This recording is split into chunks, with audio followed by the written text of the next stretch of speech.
नमस्कार। चर्चा में आपका स्वागत है।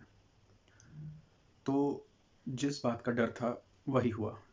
जो एक डर हमने अपनी पिछली वीडियो में व्यक्त किया था, जिस डर के बारे में हमने आपको बताया था मैंने और मेरे जैसे कई और जिन्होंने इस बात पे वीडियोज़ बनाई थी, उन्होंने एक डर दिखाया था इस चीज़ का कि ये जो एक किसान आंदोलन है, ये हाईजैक हो सकता है, हाईजैक होने की कगार पे है।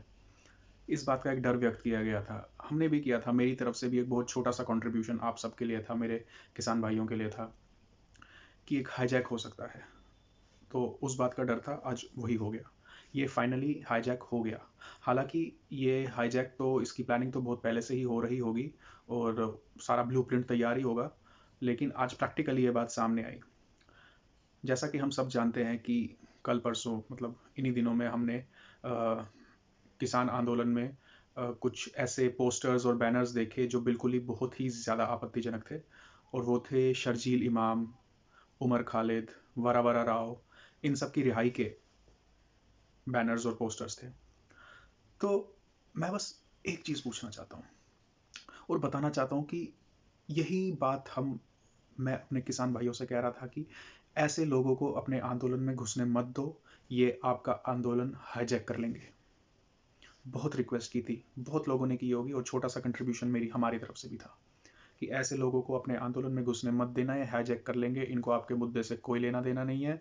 ये अपना एजेंडा सामने ले आएँगे और आपका एजेंडा वहीं का वहीं रह जाएगा।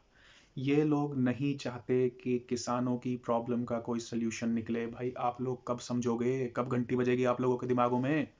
ये लोग नहीं चाहते कि आप लोगों का सॉल्यूशन निकले, क्योंकि अगर आप लोगों का सॉल्यूशन निकला तो इनकी काला बाजारी है जो है, इनकी जो हराम की कमाई है, जो इन हराम की कमाई इस तरह के एजेंडों में और इस तरह के प्रोटेस्ट में लगाते हैं, वो खत्म हो जाएगी। इनकी घटिया राजनीति खत्म हो जाएगी। कब आप लोगों को समझ में आएगा? मुझे तो ये समझ नहीं आता आप लोग मूर्ख है कि महान है कि इस तरह के लोगों को इतनी आसानी से घुसने दे दिया आपने अपने प्रोटेस्ट में और सारा का सारा प्रोटेस्ट आपने अपना पल्यूट करवा दिया इन लोगों की वजह से, इन लोगों की एंट्री की वजह से। कैसे समझोगे आप लोग? अगर आप लोगों के मुद्दों का निवारण हो गया, आपको सॉल्यूशन मिल गया, तो इनकी घटिया राजनीति खत्म हो जाएगी। जो ये 70 सालों से करते आ रहे हैं आप लोगों के साथ, वो सब खत्म हो जाएगा। हराम का पैसा खत्म हो जाएगा इनका। मुझे चलिए एक बात बता दीजिए, चलिए मैं 2 मिनट के लिए, हालांकि मेरा ऐसा कोई स्टैंड नहीं है, 2 मिनट के लिए मैं मान लेता हूँ कि शर्जील इमाम बिल्कुल बेकसूर है। बहुत ही अच्छा सोना मोना सा बच्चा है वो, बहुत ही क्यूट बच्चा है वो, बहुत ही शरीफ बच्चा है। उमर खालिद जो है बहुत शरीफ बच्चा है, बिल्कुल एकदम ममाज बॉय है वो, माँ बापू का एकदम बीबा बच्चा है वो। लेकिन उनकी रिहाई का किसान के आंदोलन में क्या काम? उसके एजेंडे का, उसकी रिहाई का या उसके फेवर में कुछ बोलने का किसान के इस मुद्दे में क्या काम? मंडियों में शर्जील इमाम का क्या काम? एमएसपी में उमर खालिद का क्या काम? कॉन्ट्रैक्ट में वरा राव का क्या काम? इस सारे आंदोलन में टुकड़े टुकड़े गैंग का क्या काम? घर से निकले थे एमएसपी लेने के लिए और शर्जील इमाम की रिहाई चाहिए तुम लोगों को।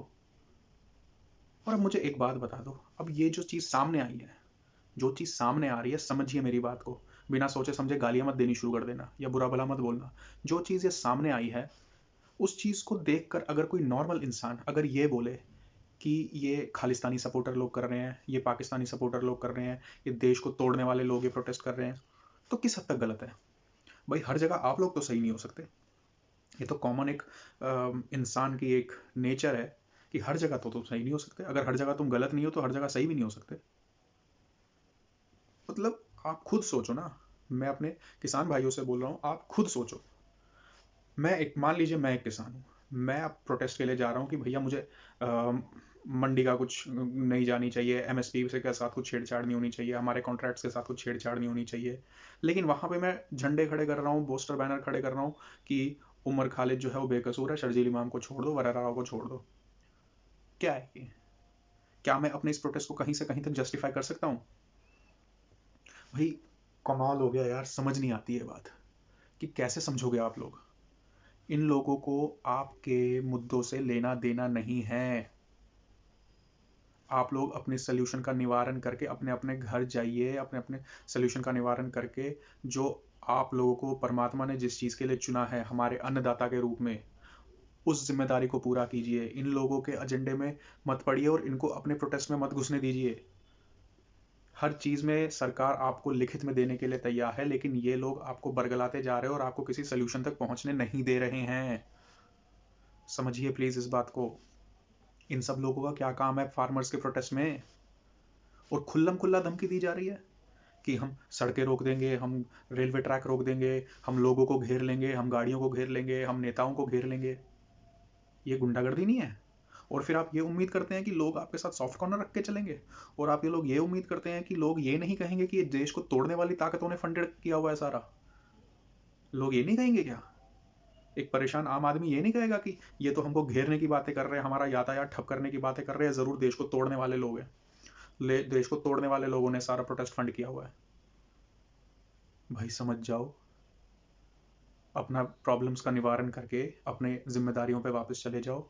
और इन लोगों को प्लीज, अब देखिए हाईजैक तो हो गया है, अब आगे के लिए कुछ करिए ताकि अराजकता ना फैले। आप लोगों के भी घर परिवार हैं, हम लोगों के भी घर परिवार हैं। आज की डेट में इन बातों से कोई फायदा नहीं आ रहा है। हम तो सर पे कफन बांध के चलते हैं, हम तो मौत को गले लगा कर चलते हैं। नहीं जी, इन सब चीज़ों का कोई फायदा नहीं है आजकल की टाइम में। सबको अपनी अपनी जिम्मेदारी, अपने घर परिवार से सबको प्यार होता है, अच्छा हो बुरा हो। एमएसपी के लिए लड़ने आए हो, उसका निवारण करो। मंडियों के लिए प्रोटेस्ट करने आए हो, उसका निवारण करो। अपनी कॉन्ट्रैक्ट्स को बचाने आए हो, उसका निवारण करो और अपनी जिम्मेदारियों की तरफ वापस जाओ। इन लोगों के चक्करों में मत पड़ो, ये हिलने नहीं देंगे तुम लोगों को वहां से, और वहीं पे खदेड़ते रहेंगे और अपना एजेंडा लाते रहेंगे और फार्मर्स का मुद्दा वहीं का वहीं रह जाएगा। क्योंकि सरकार भी इन्हीं लोगों से डील करती रहेगी। जब ये लोग अराजकता फैलाएंगे, आगजनी करेंगे, तोड़फोड़ करेंगे, तो सरकार इनमें लगी रहेगी ना, इनको हैंडल करेगी। तो फार्मर्स का तो मुद्दा वहीं का वहीं रह जाएगा। समझिए ना आप इस बात को। किसानों का मुद्दा वहीं का वहीं रह जाएगा और ये अपने मुद्दे लाकर उस चीज को खींचते रहेंगे और आपके मुद्दे को कहीं रिजल्ट तक नहीं पहुंचने देंगे। अरे समझ लो भाई, समझ लो। अब इतना तो बोला भी नहीं जाता, अपनी इतनी डिटेल तो करी भी नहीं जाती, इतना बेवकूफ कोई नहीं होता कि समझ ही ना पाए। धन्यवाद। जय जवान जय किसान।